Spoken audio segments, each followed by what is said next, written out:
Bonjour Daniel, comment vas-tu? Tu Salut, m'entends? merci. Ouais, je t'entends très bien. Je sais pas si tu m'entends. Si, c'est parfait. Pour la connexion, pas de souci. Merci à toi de partager cette émission avec nous. Ça va, tout va bien? Pas de souci.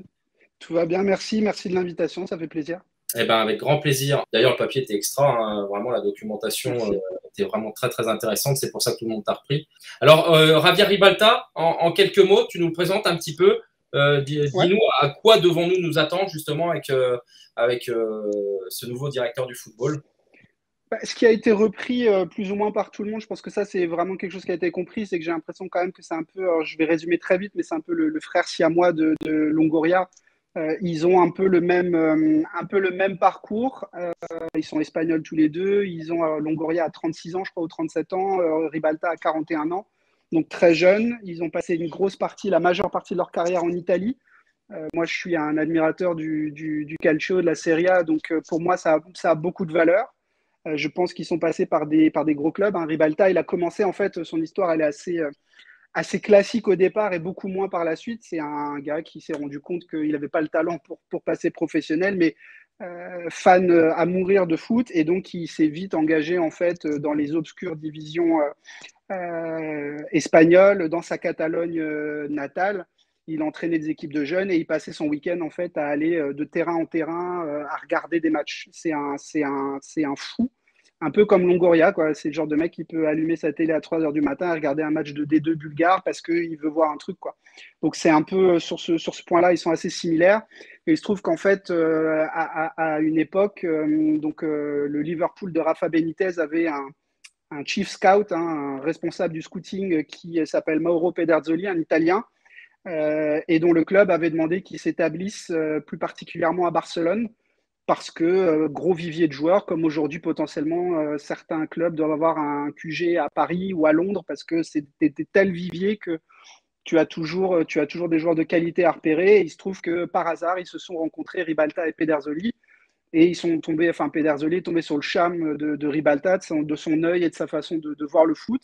Et il lui a promis que dès qu'il aurait un poste pour lui, il le prendrait. Et ça s'est matérialisé quelques mois plus tard, puisque Pedersoli a quitté Liverpool pour aller au Torino. Et il a offert à Ribalta son premier poste de recruteur, de scout professionnel dans un club, cette fois-ci de première division en Italie. Donc ça fait quand même beaucoup de changements pour un seul homme. Ils y sont restés, je crois, un an ou deux. Ensuite, ils sont partis pour le Milan AC, puisque Pedersoli a travaillé au recrutement pour le centre de formation du Milan. Ribalta l'a suivi. Ils sont ensuite partis chez le promu Novara, où Pedersoli est devenu je crois, je ne sais plus si c'est maintenant responsable du scouting ou directeur sportif. Pareil, il a emmené Ribalta avec lui. C'est toujours compliqué avec les promus, hein. Il y a eu 29 départs, 28 arrivées. C'est toujours la grande lessiveuse, hein, les promus. On avait vu ça avec Fulham aussi il y a 2 ans en Angleterre où ça avait été une catastrophe. Ils n'ont pas réussi à maintenir le club. Mais juste avant de partir, Ribalta a laissé une petite recommandation, puisqu'ils se sont fait licencier tous les deux. Et Ribalta a laissé une petite recommandation en disant, écoute, il y a un petit Portugais là qui a l'air pas mal, qui joue dans les équipes de jeunes de Boavista. Il coûte 40 000 euros. 40 000, hein, parce que j'ai vu des articles qui ont essayé de corriger le prix que j'avais mis. C'est bien 40 000 et pas 400 000, donc c'est le prix d'une bagnole et pas d'un appart. Et ce Portugais-là s'appelle Bruno Fernandes, que le club de Novara a donc signé pour 40 000 euros quelques mois plus tard. Et un an plus tard, ils leur vendent 2,5 millions à l'Udinese. Et puis ensuite, on connaît la suite de sa carrière. Les deux hommes continuent ensemble par la suite après Novara. Enfin, pardon, ils se séparent après Novara. Et Ribalta est nommé tout de suite responsable du scouting à la Juve. Donc il passe d'un promu où il est resté un an, où ça n'a pas forcément été magique ce qu'il a fait, et il passe au meilleur club d'Italie qui vient d'être champion sous Conte, après être remonté de deuxième division et de ce scandale dont on se souvient tous, le Calciopoli.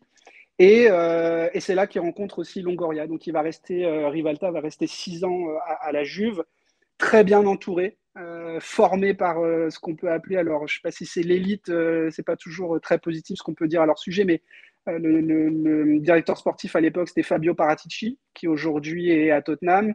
Il y avait Beppe Marotta, Pavel Nedved et Pablo Longoria. Et donc c'est là qu'ils se sont rencontrés. Ribalta est resté 6 ans. La Juve a été 6 fois championne d'Italie. Et à la Juve, il a signé peut-être le coup qu'on connaît le plus de sa part. C'est lui qui va chercher Paul Pogba, gratuit à Manchester. Pogba voulait rester à Manchester. On connaît un peu tous l'histoire, hein, mais Sir Alex voulait pas lui donner le salaire auquel il prétendait, ni lui donner de garantie de jeu. Donc il est parti à la Juve et c'est là qu'il a complètement explosé. Voilà, la mission pour lui, et ce qui va rapprocher, à mon avis, de sa mission à Marseille, c'est qu'on attendait de lui qu'il trouve des joueurs qui aient un rapport qualité-prix qui soit bon, qui soit intéressant. Donc, moi, le coup que je préfère, c'est plutôt Carlos Tevez pour 9 millions en fin de cycle à City. Je trouve que c'est un très bon recrutement qui les amène jusqu'en finale de Ligue des Champions. Tevez est hyper bien adapté à la Juve. Et voilà, il a fait Patrice Evra, c'est lui qui fait Kingsley Coman. C'est un dossier Kingsley Coman, c'est un dossier qui lui prend 6 mois, jour et nuit, mais il finit par signer Coman en fin de contrat stagiaire au PSG. Il fait aussi Daniel Alves. Daniel Alves, le cas, il est intéressant parce que en fait, il y avait une clause dans son contrat qui lui permettait de partir gratuitement avant le 15 juin. Et ça, il faut de l'info, il faut du réseau pour le savoir. Et Ribalta le savait. Et donc, il en a informé Paratici et Marotta qui ont fini le job. Mais c'est comme ça que la Juve aussi signe Daniel Alves gratos. Ils iront aussi en Ligue des Champions, en finale de Ligue des Champions avec lui avant qu'il parte à Paris. Et après 6 ans à la Juve, il part à Manchester. On peut appeler ou pas le plus grand club du monde. Je pense pas moi, mais en tout cas, ça fait partie des plus grands clubs du monde. Là, il arrive dans un contexte qui est trop compliqué, où en fait, il y a un directeur sportif, mais qui connaît rien au foot, hein, qui est Ed Woodward, qui est plutôt un mec de bureau. Il y a un directeur des scouts internationaux. Enfin, c'est un bordel pas possible. Mourinho, à l'époque, est en place et est très content de l'avenue de Ribalta et compte sur lui. Et ça se passe pas bien. Il reste un an. C'est l'époque où Manchester signe des Lukaku, ce genre de joueurs, donc très cher, mais finalement avec un rapport qualité-prix qui n'est pas le bon. Mais franchement, je ne pense pas qu'on puisse l'en tenir grief parce que je ne suis pas sûr que tous les choix viennent de Ribalta. Et donc, il s'en va assez vite au bout d'un an, puisqu'il a une proposition du Zénith Saint-Pétersbourg de devenir cette fois-ci directeur sportif. Donc, il passe de scout à directeur sportif. Là, en Russie, ça va très très bien se passer, puisqu'il va rester 3 ans et 3 fois d'affilée, le Zénith va être champion de Russie. C'est lui qui vend Paredes 40 millions au PSG, qui recrute derrière des joueurs comme Serdar Azmoun, Wilmar Barrios, Rakitsky aussi, le défenseur central ukrainien avec une super patte gauche. Et un peu à la surprise générale, l'été dernier, il part à Parme, cette fois-ci pour devenir directeur technique, dans un rôle qui se rapproche. Alors j'ai lu le communiqué de l'OM, je trouve que le rôle se rapproche un peu là de ce qu'il a eu à Parme. Ça s'est pas passé comme prévu, mais Parme a changé l'intégralité de son organigramme la saison dernière. Je pense que pour un club de D2 italienne qui avait des ambitions très fortes, ça manquait peut-être un peu de construction dans le temps. Là, pareil, je ne sais pas quel a été son champ d'opération sur quelques mois, puisqu'il est parti fin mai. Voilà, ça s'est pas bien passé. Parme a fini 12e, n'est pas remonté en Serie A. Mais en tout cas, voilà, là, si j'ai bien compris, il va devenir directeur du football, hein, donc pour encadrer l'ensemble de la politique sportive du club. David Friot, lui, devient directeur sportif. On verra on verra comment ça s'emmanche par la suite. Mais voilà, je pense qu'il a un rôle qui est plus proche de ce qu'il a eu à Parme. Si vous avez des questions, n'hésitez pas à les poser, je les transmettrai à notre avis. Et en off, on me dit que finalement, il a comment dirais-je, un profil similaire à celui de Pablo Longoria. Et j'ai également Fla qui qui me demande quelle va être la répartition des rôles, en fait. Justement, est-ce que, selon toi, puisqu'ils ont l'air assez similaires, est-ce qu'ils vont arriver à travailler sans se marcher dessus? Comment ils travaillent habituellement? Est-ce que, il y a Raymond Fernandez qui nous dit justement, est-ce que c'est, je traduis ces mots, est-ce que c'est la pointure qu'on nous annonce? Parce qu'on voit partout que l'OM a flairé le bon coup avec lui, mais j'imagine qu'il n'y a pas eu que des réussites non plus dans ce qu'il a fait. Tiens, Mais personne n'a un bilan de 100%, je pense. Hein, il faut être fou pour exiger de quelqu'un qui se trompe jamais.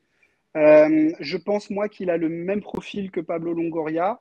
Et je pense que l'intelligence enfin, je pense que, je ne suis pas supporter de l'OM, mais je pense que vous avez peut-être le président le plus intelligent de France, avec le nôtre, Marc Keller. Je pense que Pablo Longoria, là, il est en train de faire venir ses mecs à lui, que des Espagnols.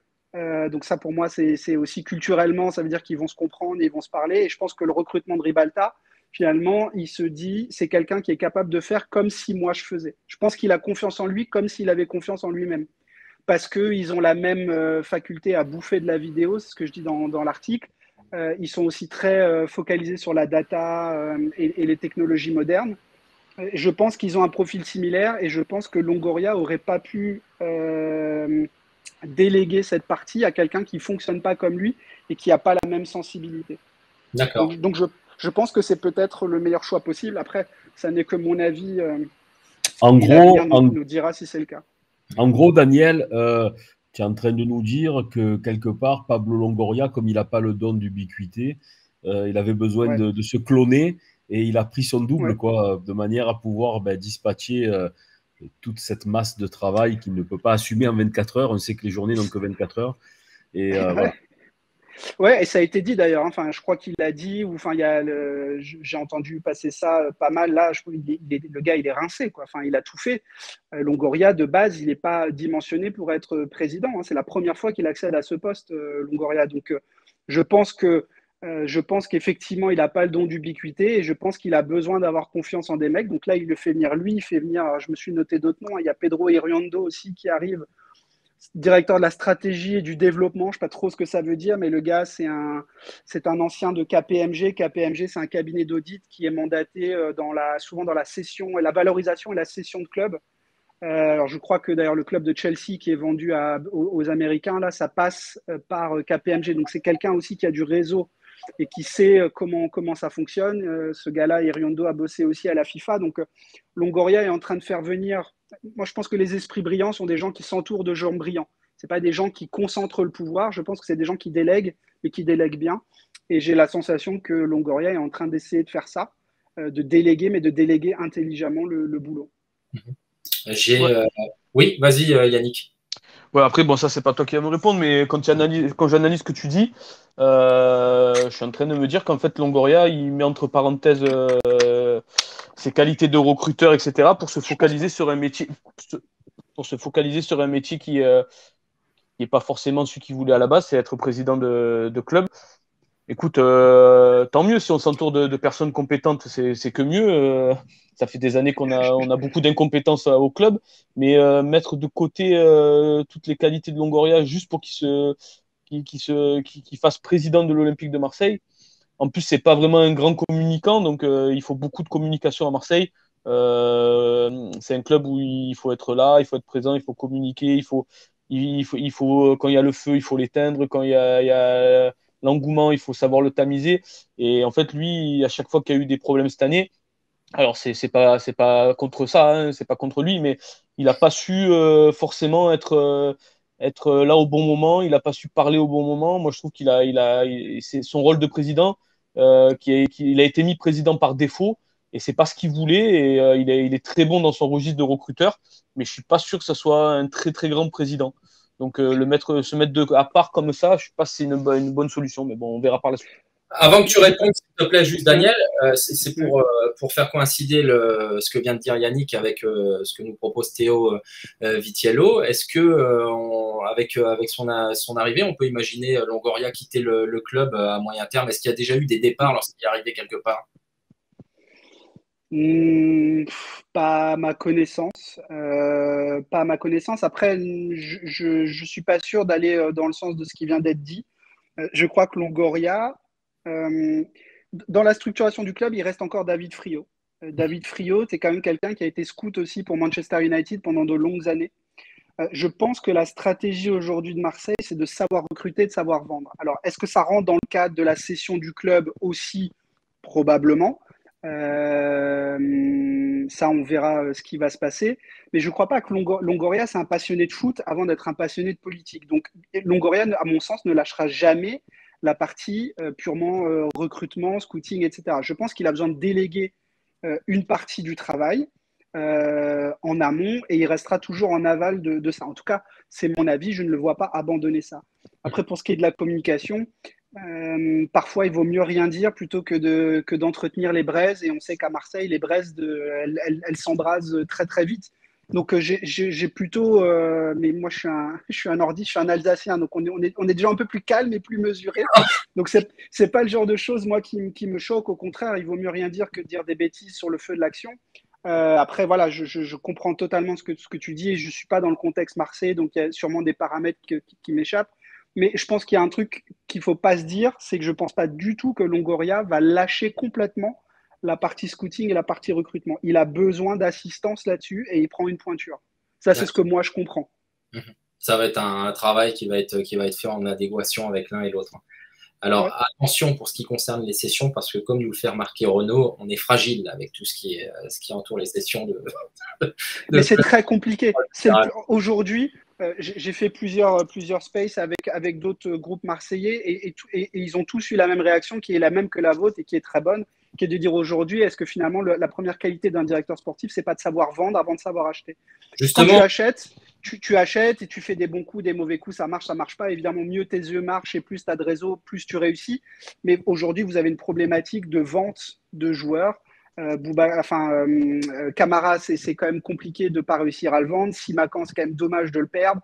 Strootman, c'est dommage de le prendre et c'est dommage de ne pas arriver à le revendre. Aujourd'hui, vous êtes dans cette problématique-là. Et je pense que la structuration du club, elle passe aussi par une amélioration de votre qualité à vendre des joueurs. Moi, je suis fan d'Arsenal. Je vois la différence entre il y a 3-4 ans et maintenant. Arsenal a plongé parce qu'il ne savait pas vendre un joueur. Et je me demande si Marseille n'a pas perdu du temps aussi. Parce que vous êtes trompé, mais tout le monde se trompe dans le recrutement, mais surtout, vous n'avez pas réussi à refourguer ces joueurs. Et ce qui est intéressant dans ce que tu dis, c'est que d'une part, on peut se dire qu'effectivement, il vient là pour vendre des joueurs. Alors, on avait pris une personne dont j'ai oublié le nom parce qu'il n'est pas resté longtemps au club, qui était soi-disant là pour faire des grosses ventes en première ligue qui n'a pas fonctionné. Mais est-ce que ça veut dire. Est-ce que ça veut dire que Pablo ne sait pas vendre alors si on lui met quelqu'un aussi pour ça? Le gars dont tu parles, j'ai oublié son nom, mais c'est un agent qui fait partie des agents les plus véreux de Première Ligue. Et clairement, c'était un tocard et il ne fallait pas compter dessus. Je pense que c'était un choix encore de l'époque Hérault. Quand il a signé, ça a fait rire tous les gens. Ça fait rire tous les gens qui connaissent un peu le milieu. Ouais, c'est ça. Bon, enfin, qui est clairement pas la personne désignée. Et en plus, tu te focalises sur la Première Ligue. Ça veut dire, en gros, coucou, on attire les pigeons et n'importe quel joueur. Il pensait qu'il allait vendre n'importe quel joueur pour 20 millions. Bon, ça marche pas tout à fait comme ça. Les clubs anglais sont pas toujours aussi cons.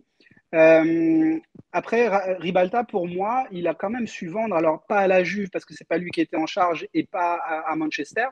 Mais au Zénith, Paredes le vend 40 millions alors qu'il joue en Russie.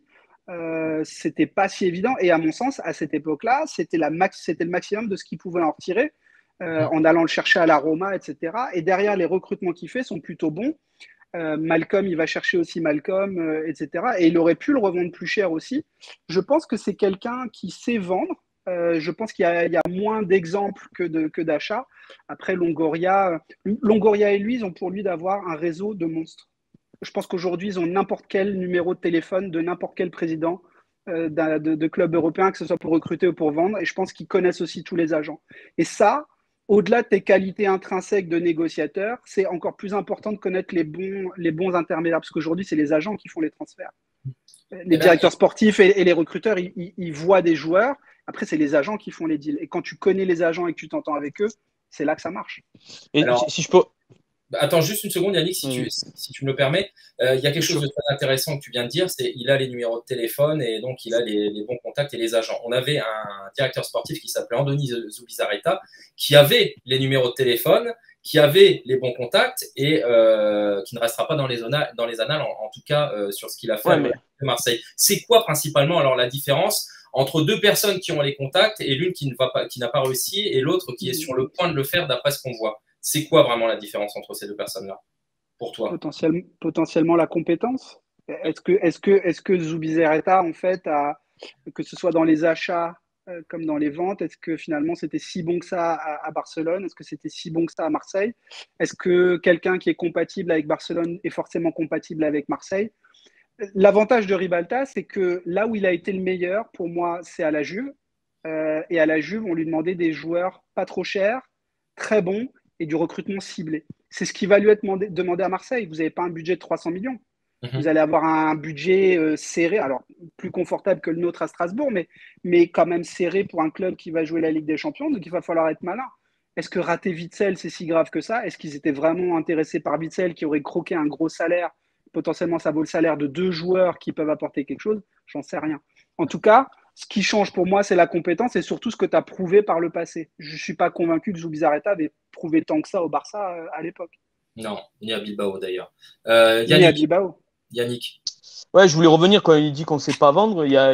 Pour moi, il y a une explication, je pense, c'est que on a souvent subi les choix des entraîneurs au lieu de faire comment s'appelle, une ligne de conduite à tenir pour le club. Là, aujourd'hui, c'est vrai qu'on s'entoure de personnes. Bon, on avait Longoria qui est quand même qui a une ligne de conduite assez football, avec une idée en tête de ce qu'il veut faire pour l'Olympique de Marseille. Et donc, du coup, bon, l'entraîneur, là, il a mis Sampaoli en place, mais je pense qu'ils ont eu une discussion avec l'entraîneur. Donc, l'entraîneur dit ses besoins et Longoria lui propose il dit par exemple, je veux un arrière droit, par exemple, et il lui propose des joueurs. Et c'est Longoria qui a le dernier mot avec l'entraîneur, bien sûr, en collaboration. À l'époque, ce qui se passait, c'est par exemple avec Garcia, on était mal entouré, c'est-à-dire il avait Hérault et Zubizarreta. Alors, le problème, c'est que Hérault, il avait l'argent.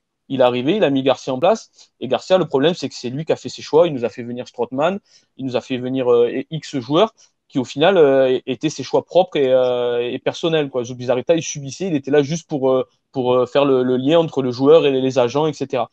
Mais le problème, c'est que voilà, ça a toujours été un problème à Marseille. Et c'est peut-être pour ça qu'on n'a pas su vendre, parce que souvent, on a recruté des joueurs. On changeait d'entraîneur tous les 36 du mois et au final, à chaque fois, on changeait de politique sportive. Donc, ce qu'il faudrait, c'est une politique sportive qui est sur la durée, que le club soit vendu ou pas vendu. Il faut que la politique sportive, je pense que ce qui est en train de se mettre en place, soit désigné au football et que les gens qui s'occupent du club au-dessus de l'entraîneur soient focalisés sur le football et sur la direction à donner à ce club. Et c'est ce qui est en train de se mettre en place, on va dire. Et du coup, au lieu de à chaque fois subir les choix des entraîneurs qui arrivent, qui va et qui viennent, si on arrive à avoir une politique sur la durée, ça peut être intéressant. Et là, peut-être qu'on arrivera à vendre des joueurs. Comment dirais-je, il y a aussi Otero qui devra arriver normalement de Valence au poste de directeur du centre de formation. Tu le connais un petit peu, tu en penses quoi? Est-ce que c'est dans la continuité de ce qui se fait sur cet OM à l'accent espagnol? Alors, il est espagnol, mais d'origine. Hein. C'est un Suisse, Marco Otero. Qui parlait français pour le coup, il parle plusieurs langues, donc ça, c'est vraiment une aussi. Ouais, il est né à Zurich, Marco Otero. Il a été, alors je ne le connais pas en profondeur et je n'ai pas suivi tout son travail, mais il a été directeur du centre de formation à Bâle, qui est quand même une référence mondiale de la formation. Il a été à Saint-Gall aussi et aux Grasshoppers. Donc, et les Suisses sont des gens qui forment bien, puisque petit pays, pas de pouvoir d'acheter des joueurs, donc il faut les former. Donc ça, c'est plutôt positif. Et il est effectivement à Valence depuis 2-3 ans. Je crois qu'ils se sont rencontrés là d'ailleurs avec Longoria.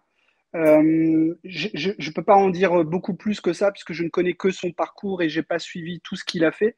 Mais en tout cas, là où il est passé, c'est plutôt la crème de la crème. Ça fait partie de la crème de ce qui se fait en Europe. Donc oui, plutôt confiant aussi sur le truc. Ok, on a Mika qui voulait rebondir, je t'en prie, bondir à ta connaissance. Oui, par rapport au fait d'avoir des compétences, oui, c'est très bien. Après, moi, je m'interroge un peu sur le fait d'avoir ce système de cooptation, c'est-à-dire de n'avoir autour de Longoria que des proches et des amis, entre guillemets, parce que finalement, il n'y a plus de vrai contre-pouvoir à ce moment-là dans l'organigramme du club, et plus de personnes qui potentiellement pourraient lui ouvrir les yeux sur une situation, sur une opinion différente de la sienne. Moi, je suis toujours un peu inquiet, mais c'est d'ordre général, indépendamment des compétences, quand on ne s'entoure que de gens qui vont dans votre sens. Je crois que 100% des staffs professionnels sont composés de gens qui se connaissent. J'ai pas là un exemple d'un entraîneur qui prend un adjoint qu'il ne connaît pas ou en quel il n'a pas confiance. Je pense que quand tu constitues une équipe, tu prends des gens que tu connais et dont tu sais ce qu'ils sont capables. Tu vois, donc là-dessus, je te suis pas vraiment. Après, je pense qu'il a pris des gens avec lesquels il a travaillé déjà et dont il sait ce qu'ils peuvent donner. Donc, je ne sais pas s'il y a besoin de contre-pouvoir ou pas contre-pouvoir. Le contre-pouvoir, c'est le président qui dit à un moment stop, on arrête si ça ne va pas. Donc, je ne sais pas si Longoria a besoin d'un contre-pouvoir. Au contraire, je pense que comme tu disais tout à l'heure, il faut créer une politique sportive, il faut créer un projet stable. ce projet stable, tu peux le créer qu'avec des gens qui sont tous en phase avec ça. Si tu prends des gens qui sont pour, des gens qui sont contre, en espérant que tu arrives à avoir un milieu, je pense que ça ne marche pas comme ça. Oui, mais là, il y a une colonne vertébrale qui part donc du président au directeur sportif jusqu'au directeur du centre de formation. Moi, tu vois, ce qui m'inquiète, c'est plus le fait de se dire, est-ce que si Longoria prend des amis, tant que c'est les meilleurs profils, si en plus c'est des amis, tant mieux. Mais est-ce qu'à ce moment-là, est-ce que moi, je pose juste la question de me dire, est-ce que Longoria, à un moment donné, va forcément systématiquement chercher tous les meilleurs profils, ou est-ce qu'il va plutôt mettre dans la balance le fait qu'effectivement ce soit des proches, des hommes de confiance, etc. C'est là, je voulais pas que son jugement soit un peu biaisé à ce moment-là, qu'il ait forcément le réflexe de ne prendre que des proches, au détriment de profils peut-être plus performants, mais avec lesquels il aurait peut-être plus de difficultés à s'entendre. Après, ça reste une bonne manière aussi d'apprécier ou pas son travail ou le travail qui sera fait. Au moins, on saura à quoi s'en tenir et qui est-ce qu'il faut montrer du doigt dans un cas comme dans l'autre. Et on a Jérémy Lick, 40, qui nous dit de toute façon pour le contre-pouvoir à Marseille, ce sont les supporters. Et j'ai vu que Sauveur Alési nous disait un peu la même chose. Donc pourquoi pas. Après, le débat est posé en tout cas. Avant que je te libère, cher ami Daniel, je vais te poser une dernière question. Alors finalement, cette nomination de Javier Ribalta, bonne pioche pour l'Olympique de Marseille? Malheureusement, je n'ai pas de pouvoir de divination ou de lecture dans le futur, donc on verra avec les choses. En tout cas, moi, ça m'a surpris positivement. Je me suis dit, pointure. Son CV parle pour lui, sa capacité à trouver des joueurs parle pour lui. Voilà, il ne faut pas insulter le futur. On verra ce qui se passera. En tout cas, moi, je suis encore une fois pas supporter de l'OM, mais je suis très content pour vous. Je pense que le championnat de France a besoin d'une grosse équipe de l'OM. Et je pense qu'en se structurant avec des gens intelligents, on va toujours plus loin qu'en y allant avec des bras cassés. Donc, on verra ce que ça donne. En tout cas, moi, je suis plutôt hypé pour vous et je trouve ça plutôt intéressant. Tu ne penses pas que finalement, tout à l'heure, tu disais que Longoria était très mappé sportif, scouting, et que la partie politique n'intéressait pas trop, mais tu penses que c'est peut-être le signe justement de l'amorce d'un virage pour lui dans sa carrière et qu'il va peut-être se pencher un peu plus sur son costume de président. On lui a souvent reproché cette année d'être finalement un super directeur sportif, mais d'avoir un peu délaissé la partie institutionnelle, la partie politique, et on l'a vu notamment lors des affaires avec Nice, Lyon, enfin tout ce qui est toutes les histoires extra-sportives qu'on a dû subir au cours de la saison. Tu ne penses pas, Daniel, qu'il va peut-être, qu'on lui a peut-être demandé, et que lui, il va peut-être un peu se tourner vers ce rôle-là de président qu'il a, pour le moment, pas véritablement endossé jusqu'alors? C'était pas la première personne à se poser ou à me poser cette question. Moi, si je me mets dans la peau de Pablo Longoria, on a le même âge, Pablo Longoria et moi, on a 36 ans. Je me dis, s'il y a 36 ans, parce que Longoria, il faut savoir quand même d'où il vient. Longoria, il a créé un site à 14 ans, un site web où il mettait toutes ses notes de scouting et de ça. C'est sa passion depuis toujours. Hein. Depuis gamin, il a un site web qui en fait s'est fait connaître et il est rentré comme recruteur à Newcastle. Il avait une vingtaine d'années. D'accord ? Donc ça fait 10 ans qu'il est dans ce métier. Il a toujours fait ça. Je me dis, putain, moi, à 36 ans, si j'étais président d'un club qui va en Ligue des Champions, qui fait partie des clubs historiques d'un championnat majeur, est-ce que finalement je regretterais de ne pas pouvoir aller manger de la vidéo tous les jours dans un bureau, ou est-ce que je profite de cette opportunité qui est juste incroyable? À mon sens, je ne suis pas convaincu que Longoria ait subi cette situation. Je pense que c'est une opportunité incroyable pour lui. En tout cas, moi, si j'étais à sa place, c'est comme ça que je verrais les choses. Mais il a besoin d'aide. Et ça dépend comment on envisage sa mission de président. Est-ce que ça va être un président pourri comme Caiazzo et Romeyer, ou est-ce que ça va être un président intelligent comme River à Nice? Je pense que ça penche plutôt vers la deuxième solution. Et est-ce que finalement, le rôle de président, il est gravé dans le marbre? Est-ce que finalement, un président aujourd'hui, moi, franchement, à sa place, qu'est-ce que j'en ai à foutre de répondre sur la dernière politique du dernier match, de l'arbitre, du machin? Je pense qu'il faut sortir de tout ça et il faut bosser. Et c'est pour ça que l'arrivée aussi d'Iriondo, on n'en parle pas encore beaucoup, mais je pense qu'on va en parler un peu plus par la suite, sur la stratégie et le développement de Marseille. Ça donnera aussi une indication. Je pense qu'il va partager chaque bout de son travail avec toute l'équipe qui se constitue. Et je pense que ça ne va pas être un mec omnipotent et omniscient et machin, tu vois, à la Aulas. Je pense que ça va être quelqu'un de malin qui va intervenir chirurgicalement sur chaque truc avec des mecs qui travaillent pour lui sur chacun de ses dossiers. Ça, c'est ce que moi, je comprends. Ouais, je comprends. C'est intéressant, ta réponse est intéressante. Tu imagines plus une organisation en râteau, en fait, plutôt que quelque chose de pyramidal et de vertical. Complètement. Ils ont tous le même âge, sont tous espagnols, c'est la même génération, la même culture. C'est vraiment un truc transverse pour moi, effectivement, pas vertical. Ouais. Et puis globalement, je te rejoins parce qu'on a depuis plus de 20 ans qu'on subit les saisons mi-figue, mi-raisin à une bonne saison. Là, on sent quand même qu'il y a du professionnalisme et excuse-moi de te le dire, c'est tellement rare et je crois qu'on n'a jamais eu autant de professionnalisme à Marseille. Et on a eu beaucoup d'amateurisme surtout et c'est ça qui fait qu'on n'a jamais été constant dans nos résultats, quoi. Et je pense que vous êtes aussi marqué par un président emblématique qui a été Tapi. Et je pense que vous avez peut-être encore dans l'imaginaire collectif, là je m'avance peut-être un peu, mais je pense que vous avez aussi cette image de président qui se montre, qui n'a pas peur des supporters, qui n'a pas peur de la polémique, qui a peur de rien, etc. Le foot, comme dit Mbappé, le foot il a changé, ça ne marche plus comme ça. Aujourd'hui, il y a effectivement des postes qui sont devenus, chaque poste et sont des postes de spécialité. C'est pour ça qu'on voit fleurir en fait des organigrammes hyper complexes, mais parce que le foot devient très complexe économiquement, politiquement, etc. Et je trouve que c'est toujours une bonne idée de bien s'organiser et de le faire, de le faire avec des gens compétents. On verra ce que Ribalta va faire. Oui, je ne sais pas si ça va marcher ou pas, mais là, ça a l'air bien en tout cas. Mais je te rejoins. Mais il y a des clubs aussi avec des environnements spéciaux. Et par exemple, nous, on a en tête, on a Tapi, comme tu dis, on a Pape Diouf aussi. C'est des mecs qui avaient de la poigne, qui étaient des très bons présidents.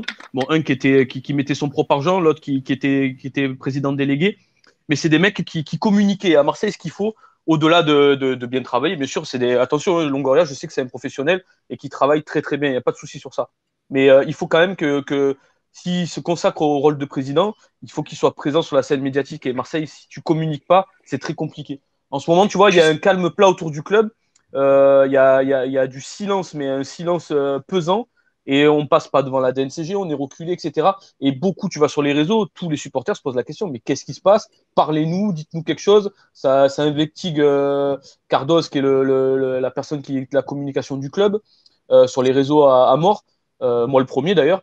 Mais dans ce club, il faut communiquer. Et quand on ne sait pas ce qui se passe dans le club, nous à Marseille, du coup, ça part dans tous les sens. Et ça, il faut que Longoria il se le mette en tête, quoi. Ça va être sa partie la plus compliquée parce que c'est une personne discrète. Je suis pas trop d'accord avec toi, Yannick, parce que si les résultats suivent, les gens s'en fichent complètement de la com. Après, mais justement, à Marseille, tu sais très bien que ça va s'avérer. Voilà. Ouais. Mais c'est marrant parce qu'il y a quelqu'un dans le chat qui dit il est sympa, mais lui, il vient de Strasbourg et vous êtes dans un autre monde. Ouais, non, non, mais je comprends tout à fait, je le prends pas mal. Au contraire, ça me fait rire parce que moi, je vais au stade depuis une trentaine d'années, donc j'ai vécu quand même pas mal de choses. Je crois qu'on se rend pas non plus compte. Ici, c'est le seul club de la région, donc c'est toute l'Alsace en fait qui suit le Racing. Strasbourg aussi, ça a été très très très chaud.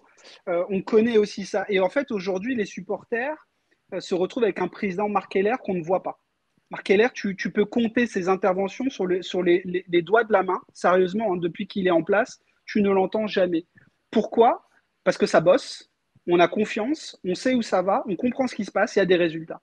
Et je rejoins, je ne sais plus qui a dit ça tout à l'heure, mais le jour en fait où vous aurez des résultats et que votre courbe elle sera stable, vous en aurez rien à foutre en fait des sorties publiques du président qui monte au créneau.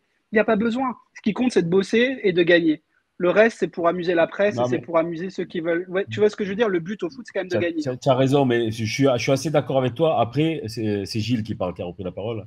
Après, je pense qu'on fait tous référence quand on déplore un petit peu cette absence de communication et de pression mise sur les instances et les institutions. On fait tous référence, j'ai vu passer dans le chat, à ce qui s'est passé à Nice, à Lyon. Et certains disent, je l'ai vu écrit d'ailleurs aussi dans le chat, si on avait eu 3 points. Voilà, c'est un peu dans ces moments-là où les Marseillais aiment bien avoir un homme fort, j'ai envie de dire d'une grande gueule, qui sache assumer déjà son rôle, son costume de président, prendre ses responsabilités et mettre la pression quand il y a besoin de la mettre auprès des instances. Voilà, il apprend aussi, hein. Je pense qu'il faut être patient avec lui, hein. Je dirais, exactement, mais il apprend, hein.